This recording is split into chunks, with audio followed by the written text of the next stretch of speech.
নূহ এর নৌকা আল্লাহর রহমতের এক ঝলক। আসুন আমরা নূহ এর কাহিনী থেকে শিক্ষা নেই, যিনি আল্লাহর প্রতি অবিচল বিশ্বাস রেখেছিলেন। নূহ ছিলেন একনিষ্ঠ বান্দা। যখন আল্লাহ তাকে নৌকা তৈরির নির্দেশ দিলেন, তিনি দ্বিধা করেননি। ইন্নাল্লাহা মা'আস সাবিরিন, নিশ্চয়ই আল্লাহ ধৈর্যশীলদের সাথে আছেন। নূহ এর এই বিশ্বাস ছিল অটুট। নূহ কে তার সম্প্রদায়ের লোকেরা উপহাস করেছিল, কিন্তু তিনি আল্লাহর আদেশের প্রতি অবিচল ছিলেন। নূহ বলেছিলেন, আমি আল্লাহর নির্দেশ অনুসরণ করছি। তিনি যখন বলেন, নিশ্চয়ই তাতে কল্যাণ নিহিত।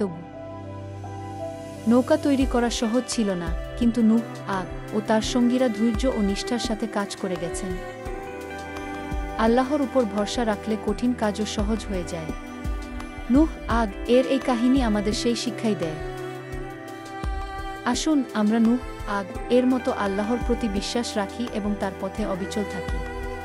কুরআন ও হাদিসের শিক্ষাকে জীবনে ধারণ করি এবং মানবজাতির কল্যাণে কাজ করি। আল্লাহ আমাদের সহায় হন। আমিন।